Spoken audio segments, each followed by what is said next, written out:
Olá, eu sou a Samantha, este é o Arthur e você está no canal dele, meu, nosso, O Cão que Lê e o Cão Leu, este livro que eu sequer tenho adjetivos de tão bom e minimamente interessante, chamado Sede, da Amélie Nothomb.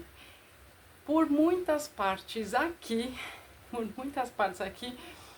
porque eu já li este livro já tem alguns dias e estou aqui pensando como farei esta resenha e até agora não encontrei um meio, então será feito ao vivo aqui neste canal que não tem edições. Bom, vamos lá. Do que se trata este livro bonito, que você lê rápido, mas que tem uma mensagem extremamente profunda. Peraí, Arthur, agora senta aqui do lado para eu poder explicar para o pessoal do seu canal. É narrado em primeira pessoa por Jesus, sim, por Jesus Cristo, ele mesmo. A Amélie Nothomb, a autora, ela foi muito feliz, foi por partes aqui, é o primeiro livro dela aqui no Brasil. Esta belga tem livros escritos desde 1992, parece que um por ano, mas a editora Planeta trouxe pelo selo essa maravilha pra gente em 2022. Pena ser tão pouco divulgado. Para quem gosta do Jesus, não vou nem falar histórico, vou falar o homem Jesus. É um livro que vai agradar? Vai, porque ela romanceou como teria sido a noite anterior à crucificação dele, e ele enquanto homem, ser humano. Então, por vezes é irônico, por vezes é satírico um pouco, mas ela acertou a mão, não carregou, não pesou, não é algo que talvez o homem Jesus não tivesse pensado, e é embasado em 3 grandes pilares aqui que o próprio Jesus considera. Tem passagens bíblicas, tem não muitas, tem como ele enxerga Judas, como ele enxerga Maria Madalena e o que ele Jesus, que está narrando para a gente, pensou. Ela gosta muito deste livro. O título tem tudo a ver, dá margens a 1001 divagações, vai falar um pouco filosófico, talvez sim, porque fica não em aberto, tá? Que tem um final muito interessante. Pá, daí ela ainda joga assim no final que você fala, caramba. E você se questiona, não a sua fé, que também ela bate bastante nessa tecla. Bom, eu vou ler um trechinho para dar um tom. É um livro extremamente bonito, eu adoro essas edições. A gente está num período... Vai empurrar, Arthur. A gente está num período feliz para ler. Eu pensei em trazê-lo na própria semana, na Semana Santa, mas a gente já está em Quaresma. E para quem se interessar, eu decidi que não vou dar spoiler aqui desta vez. Não vou dar, porque é uma experiência este livro. Tá aí, é uma experiência. Você precisa ler. Vou fazer votos que leia. Já está vigorando entre as minhas melhores leituras de 2025, sem a menor dúvida, pelo que ele suscita na gente, no caso em mim, e fez pensar. Então ele foi um livrinho curto, que eu li em 2 dias, mas porque eu queria saborear, né? Eu estava com sede deste livro, que ela não foi nem sucinta demais, nem se alongou demais, enfim, a mensagem está aí. E a gente está falando de um livro curto, tá? São só 126 páginas, numa diagramação bem gostosa. E ela começa... Vou até chamar o óculos, porque eu tenho dificuldade de ler de perto. Então, assim, é um livro que talvez ela tenha pensado e colocado nas palavras de Jesus? Não. Ela não faz nenhuma heresia aqui, não é não. Se você tem fé, está preservado sua fé. Se você crê em Jesus, está preservado também. E os questionamentos dele, enquanto homem, Jesus, são extremamente ilícitos. E ele deixa aqui claro o tempo inteiro. Então eu separei algumas coisas que eu não queria deixar de falar, porque penso eu ser muito importante, já que eu não vi nada, nem ninguém falando deste livro. Então eu espero que ele seja mais divulgado, porque é muito interessante. Não vou ficar me repetindo nisso. Então já começa Jesus já narrando. Ele está preso, esperando o dia da crucificação, e aí ele está revisitando toda a história dele, tudo que aconteceu. Então tem momentos que ele é irônico e jocoso com as pessoas que não desdenharam do que ele fez, dos milagres, mas, por exemplo, tem uma passagem aqui que você até ri, que é, assim, fez o vinho, né? Só que, assim, por que demorou para fazer? Por que a gente teve que servir? Esse foi o Arthur que empurrou na nossa mesinha, porque ele deitou. Vai, chamei o enquadro. Por que ele não esperou a gente servir o vinho mediano para depois fazer o vinho bom? Então, ele vai pontuando, a gente vai se sentindo tão mesquinho enquanto ser humano, porque a gente vai vendo através do olhar dele, e aí você vai falar, caramba, é verdade. Então tem isso, então tem várias passagens que de fato estão na Bíblia, mas de forma muito rápida, e aqui não é colocado qual discípulo escreveu, em que parágrafo, não. Ele, aqui está colocado a visão dele. Então daí aquela vez que eu fui lá e curei o garoto, a mãe já me dá uma, por que então não curou o mau comportamento dele? E é assim, Jesus aqui, na forma mais humana possível, aquele homem que, como um bom homem, ele deixa aqui claro em várias passagens que ele mesmo está escrevendo, pensando, eu entendo dos homens, porque eu também sou um homem. E aí ele até, como também um bom ser humano, não é que critica a Deus, mas ele se questiona na questão na questão de tô com ódio, tô com raiva, amo. Então as paixões humanas, por ele estar encarnado, e ele chama de casca aqui, tem também essa dicotomia estudada já há muito tempo, enfim, e ele também percebe essa questão espírito, corpo, e aqui também é colocado, tem tudo isso condensado numa excelente diagramação, por 100 e pouquinhas páginas, só que você lê muito rápido, mas é uma história que fica. Enfim, vamos ao tom, né, eu sou a... Enfim, e aqui, página 35. A noite em que escrevo não existe. Os evangelhos são formais. Minha última noite de liberdade acontece no Jardim das Oliveiras. No dia seguinte sou condenado e a sentença é imediata. Vejo, aliás, uma forma de humanidade nisso. Deixar alguém esperando é multiplicar o suplício. Pois bem, aí você vai falar o que tem a ver o título, Sede. E aqui não é um spoiler, tá o livro todo, e são esses 3 pilares. Vou ler mais um trechinho, mas Jesus aqui quer dizer que, vou ler nas palavras dele, segundo a autora Amélie. E eu separei aqui, que eu falei, não, esta parte é importante, que se não te fisgar aqui, na verdade não te fisgar mais para você fazer essa leitura. Então vamos lá, as próprias palavras dele, e tá aqui na contracapa também. Então vamos lá. Não é por acaso que escolhi esta região do mundo, não bastava que ela fosse politicamente despedaçada. Era-me necessária uma terra de grande sede. A única sensação que evoca exatamente o que quero inspirar é a sede.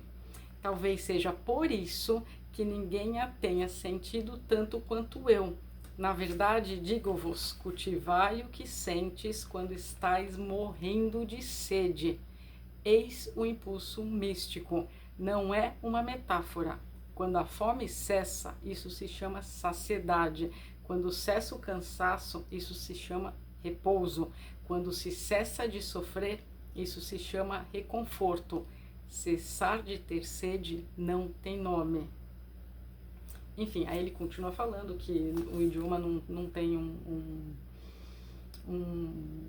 uma palavra, um antônimo dessa palavra, e aí ele fala, e o instante inefável no qual o sedento leva aos lábios um copo d'água é Deus. E aí ele continua, enfim, ele traça várias analogias, bem interessante, não é nada enfadonho, a pegada, o linguajar flui bem tranquilo. E aí ele começa a revisitar, né, os 33 anos dele de forma pontual. Ele menciona bastante Judas e, na visão dele, como ele já sabia o que aconteceria, ele se coloca, ele faz alguns questionamentos que qualquer ateus irão gostar deste livro, e cristãos também. Eu não vejo um livro que desagrada, porque talvez em algum momento da vida o ateu, na minha visão, né, tenha se questionado, tá, mas por que que então Deus deixou ele ser crucificado, enfim, de certo modo tangencia. E quem é cristão talvez não tenha feito esse exercício. E essa sede, para mim ficou muito essa questão da fé. É a sede da água, sim, ele vai retomar isso lá no final, no momento da crucificação. E como ele maneja a sede dele e a questão de que sede que ele está falando, se ele já meio que avisa que não é só uma metáfora. Não é uma metáfora, é sede, água. Mas quando ele fala dos 3 pilares, o amor, a sede e o morrer, são 3 momentos em que ele bate muito nessa tecla de estar presente, de estar naquele momento, literalmente de corpo e alma, mas quando você está com sede, você não consegue pensar em outra coisa, você quer matar a sua sede, vamos colocar desse modo. E aqui eu tô falando da sede beber e da sede, talvez a da fé, que tenha ficado aqui para pensar, não sei, foi uma das interpretações que eu fiz, que cabe neste livro por ele ser Jesus. A outra é a questão que ele bate na tecla do amor, porque quando você ama, você sabe que você está amando, e amar, você está no momento presente, você quer estar com a pessoa que você ama, você quer estar presente com aquela pessoa. E o morrer não tem como você fugir de estar presente no momento da sua própria morte. E aí aqui ele passa um trecho bem até interessante, de certo modo cômico, de que ele se questiona das pessoas que querem morrer dormindo, sem perceber. E o que é impossível ele já deixa já claro. Mas não é o fato de ser impossível, por que você vai querer perder esta parte também, que faz um processo, né, da vida, né? O morrer implica também em vida, e não que ele não tenha medo, não da morte em si, mas aqui como ele começa colocando, né, que amanhã vai ser a crucificação, ele deixa que ele sente sim medo desse momento, e aí ele vai se utilizar da sede, então por isso que eu tracei Samantha, o paralelo com a fé, no sentido de não vou tomar a água que o carcereiro deixou aqui, porque isso vai me fazer. E aí ele vai contando qual o efeito da sede no corpo dele e por que ele vai fazer aquilo. E lá no final ele traça aí sim uns paralelos com a Bíblia, com o que escreveram, com o que na cabeça dele ele não disse, não pensou. E aí o livro vai desenrolando. E você quer virar cada página que passa, porque você vai falar, tudo isso que você falou está nesse livro? Está. E muito mais, porque eu separei aqui um monte de coisa, que agora separando, e só perdi tempo de separar, porque eu já vi que não vou ler nada, que já disse tudo. Mas olha assim, alguns trechos que fica solto enquanto ele está falando. É um instante de amor absoluto e de maravilhamento sem limites. Aquele que o vive é necessariamente puro e nobre enquanto esse momento durar. Mãe da sede, tá? Vim ensinar esse impulso, nada mais. Minha palavra é de uma simplicidade tamanha que é desconcertante. E ele vai colocando o quanto que nós, homens, complicamos as coisas. Até logo aqui no início que ele fala do julgamento dele, que aqui que começa assim, você abre, começa assim. Sempre soube que me condenariam à morte. A vantagem dessa certeza é que posso voltar minha atenção àquilo que merece. 2 pontos. Os detalhes. Achava que meu processo seria uma paródia de justiça, e de fato foi, mas não como eu acreditava. No lugar da formalidade, rapidamente despachada, como havia imaginado, eu tive direito ao grande espetáculo. O procurador não deixou nada ao acaso. E aí a história continua, enfim, né, eu já li os trechinhos, já dei o tom para vocês. O que eu queria separar, que ele fala do amor, que é muito bonito. Tudo aqui é muito bonito, eu gostei muito aqui. Eu achei bem bonita essa passagem. E aí ele coloca, né, até a questão da crucificação, que seria lembrado por séculos e séculos, e ele se coloca como, assim, eu poderia ter feito alguma coisa? Poderia, que é o que todo mundo se questiona, tá? Porque que então esperou? Mas tinha os porquês de não, e não é exatamente os porquês que estão na Bíblia. E isso é interessante, mas não é rechaçando ou sendo irônico ou em si, não. É uma visão de homem, muito humana, ela passou muita humanidade, assim, sabe? Talvez por ter sido o livro favorito dela, vários questionamentos que ela tenha tido. Não sei, a gente não tem outras obras dela, ela escreve em francês, né? Enfim, talvez aí dê para achar algum título. Olha aqui, ó, esta crucificação é um equívoco. O projeto de meu pai consistia em mostrar até onde se podia ir por amor. Se pelo menos essa ideia fosse somente tola, talvez ela permanecesse inútil. Lamentavelmente, ela é pavorosamente prejudicial. As teorias dos homens vão escolher o martírio por causa do meu exemplo imbecil. Quem dera fosse só isso.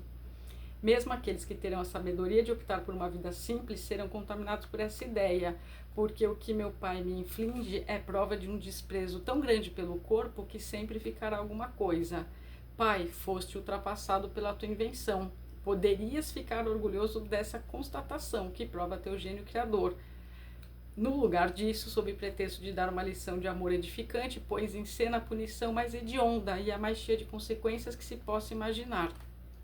Enfim, aí ele vai colocando essas questões todas, ele coloca que o Pai Deus entende muitas coisas, ele tem um super respeito, ele entende, mas o Pai não é homem como ele no sentido de estar encarnado, então aqui tem muito essa questão do encarne corpo, estar no corpo muda tudo, e aqui ele fala do amor por Maria Madalena, e ele chama ela de Madalena o tempo todo, até porque ele fala, Maria Madalena é muito grande, chamar de Maria é o mesmo nome que minha mãe, a mãe, né, que deu a luz a Jesus.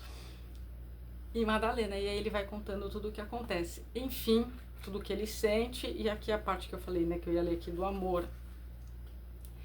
O que sabes do amor é exatamente os problemas, é exatamente este o problema, não conheces o amor é uma história e é preciso um corpo para contá-la. O que acabo de dizer, que eu não li, que foi um texto todo antes, não tem sentido algum para ti, que é em Deus, que não tem que o corpo, se ao menos tivesse consciência da tua ignorância. Então ele mostra, não que Deus é ignorante, não isso, nesse momento sim, porque assim, é diferente quando estamos aqui encarnado, mas por ele estar sempre no momento presente, sempre com muita sede, e aqui de novo a questão da fé, ele conseguiu fazer o que fez. Então, nada aqui neste livro anula as questões todas, e talvez possa tirar, sanar a dúvida de muita gente que se questiona como teria sido esse último dia, que aqui é como se estivesse conversando com o homem mesmo, que não rechaça nada bíblico, mas que está se colocando muito abertamente a questão dessa véspera, de tudo que ele pensou por ter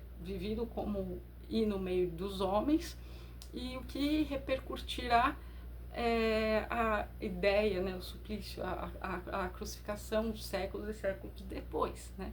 Enfim, a gente é prova viva disso, inclusive. E aí ele coloca, né, assim, várias coisas, no sentido de, ele deixa bem claro, assim, por exemplo, ele continua, né, preciso me perdoar, isso aqui é bem interessante, preciso me perdoar por ter extraviado tão gravemente, o mais difícil consiste em me convencer da minha ignorância. Será que eu realmente não sabia? Aí, assim, tem aqui um momento em que ele coloca que ele poderia, já que ele sabia tudo o que ia acontecer, por que ele não fugiu com a Maria Madalena?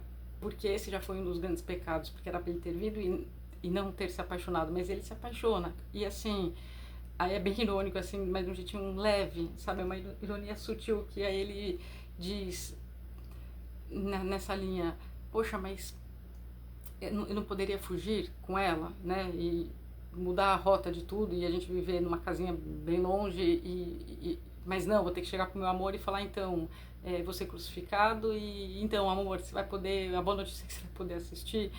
E aí ele vai narrando e você vai, nossa, você se sente tão próxima, sabe, tão próximo do homem, e não é que você queira mudar os fatos, porque ele não está indignado ou inconformado, não, ele está só mostrando essas facetas.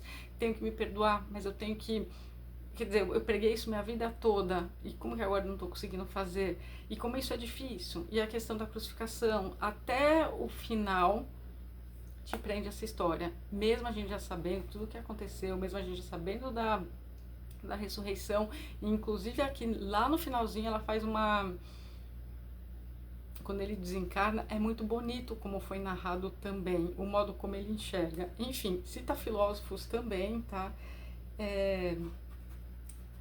E não é triste, porque tem-se essa transição de forma bem direta, bem suave, e você fica assim, eu fiquei pelo menos assim, foi me pegando de surpresa, é o tipo de livro que eu não imaginaria essa história e eu não estava imaginando como ela fosse acontecer, por isso que me prendeu bastante e muito menos como fosse terminar.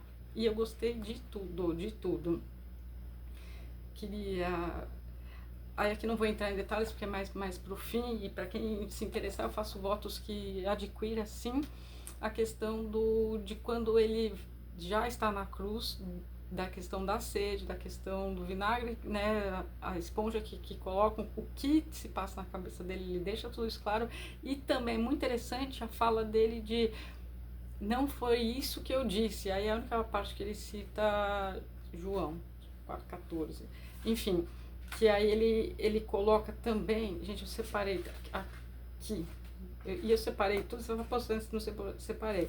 Aí ele coloca aqui no final, né? Olha que interessante essa parte.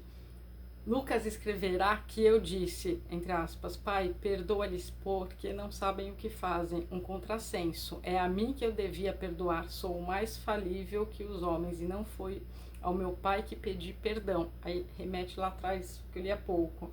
Estou aliviado por não ter dito aquilo. Teria sido uma condescendência com os homens. A condescendência é a forma de desprezo que mais execro. E, francamente, não estou em situação de desprezar a humanidade. Também não disse a João, que não estava lá mais do que os outros discípulos, eis aqui a tua mãe. Nem a minha mãe, que teve a bondade de estar ausente, mãe, eis aqui teu filho. João, amo-te muito. Isso não te autoriza a dizer qualquer bobagem. Ao mesmo tempo, pouco importa. É preciso economizar. Chego ao estado no qual falar produz, enfim, o efeito desejado. Qual performance de linguagem quero obter? Aí, a resposta me exalta o coração. Vai. Estou com sede. Que faz todo sentido com o início. E aí ele não termina ainda, mas ele continua lá embaixo. De todas as falas que pronunciei na cruz, essa é de longe a mais importante, é até mesmo a única que conta. Ao sair da infância, aí ele vai fazendo umas analogias, eu só vou para aqui. Aprendemos a não mais saciar a fome logo que ela surge. Ninguém aprende a retardar o momento de matar a sede. Quando esta surge, é invocada como uma urgência indiscutível. Interrompemos a atividade que for, buscamos algo para beber. E aqui ele deixa uma lição muito bonita, falando de sede, tá? Quem interpretou fé, como eu disse, repito, da terceira vez já acho. A questão do... não é para você ficar passando sede, mas é para você apreciar muito este momento antes de você matar a sede, porque este momento é o seu mais perto da fé e é o mais perto de você estar com os 3 pilares que ele vai martelar aqui o tempo todo: o amor, a morte, o amar, que ele fala é mais importante amar do que o amor, é mais importante a sede do que o beber. E aí ele fala também em relação à morte, mas a questão do pare, presta atenção nesse momento em que você está com sede, nesse momento que você está com sede, antes de encerrar a sua sede, presta atenção, que esse momento, se você, aí ele até fala, não beba tudo de uma vez, dê um golinho e tal, mas do que exatamente ele está falando? É só a sede de beber ou é essa sede de crer em algo mais? E aí que ele vai fazendo a analogia do crer, do amor, analogia assim, bem falando como quem não quer nada, mas ao mesmo tempo falando como quem está dizendo tudo. É isso, não tem palavras melhor para definir. É que ele fala de novo, tô repetindo, como ele escreve, né, que o morrer é um ato de presença, igual o amar é um ato de presença, igual a sede é um ato de presença. Então talvez sejam esses três grandes momentos: amar, estar amando, estar com sede e estar morrendo, né, o morrer, que te aproxima do momento aqui e agora, e de certo modo tem uma beleza mística aqui, que é o você estar alinhado, né, corpo, mente, alma, enfim.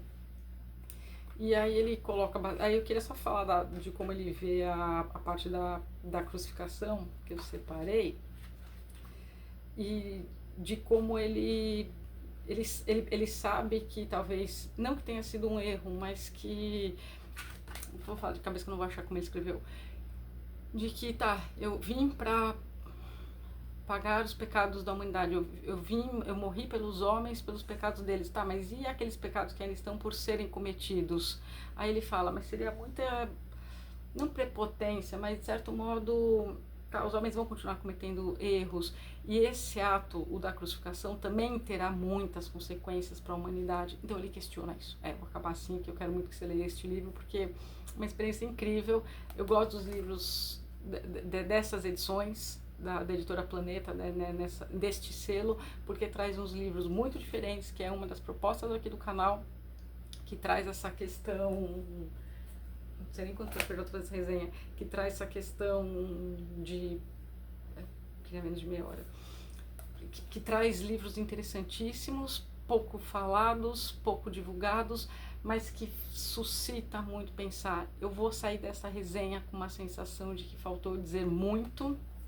Ainda tô aqui enrolando, tentando enxergar alguma última coisa para falar para vocês, mas é aquele livro que não se esgota, mesmo com 100 e pouquinhas páginas, não esgota. Eu poderia fazer uma resenha de 1 hora, que é quase as minhas resenhas de 40 minutos, 45, não agregaria mais nada, porque é um livro de você, com você conversando com o homem mais famoso da história, e ao mesmo tempo se colocando ele enquanto só homem neste momento. Lá no finalzinho não é que é um plot twist, porque né, não tem plot twist nessa história, todo mundo já conhece, mas como ela também termina, e o finzinho a gente sempre pensar, mas espera, então pra gente conversar não adianta nem tem como dar um spoiler de como termina, porque como termina vocês já sabem, mas é aquela questão de como termina pra você esta história, que pra mim ficou um gostinho de tipo de livro que não vai sair tão cedo e talvez nunca mais saia. Então é uma leitura que eu vou fazer campanha este ano, seja você ateu, seja você cristão, não importa, mas vai mexer contigo, sendo o que for, vale se repensar, vale dar uma chance para este livro, e como essa autora foi muito feliz em ter elaborado como teria sido este último dia, já que Jesus não escreveu nada e ninguém, né, foi como ele aqui mesmo corrige, né, o que os discípulos escreveram. A gente não sabe o que se passou na cabeça do homem Jesus, e aqui foi uma tentativa muito bonita, minimamente bonita, de retratar um dos momentos mais solitários da vida dele, né, que é a véspera de amanhã vou ser crucificado. Então, o que eu passo nessa noite insônia? O que eu tenho para dizer? Disse muito. Por isso que acho que também ela também não é que economizou, arrastou para virar um calhamaço, não foi se necessário. Este livro está de excelente tamanho. Eu queria que essa resenha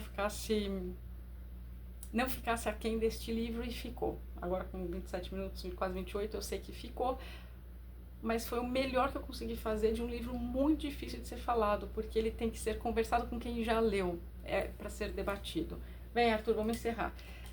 O cão leu, viu eu emocionada por vezes, pensativa, viu? Nesses 2 dias, porque eu não quis terminar de ler em um dia só. Dá. Se pegar no final de semana, dá. Se você quiser ler agora para Semana da Paixão de Cristo, e aqui também ele coloca o significado da paixão, ele coloca tudo isso, e é muito bonito. Enfim, se até o cão já leu, já conversou comigo, não vai você aí dar uma chance para a Sede, da Amélie Nothomb?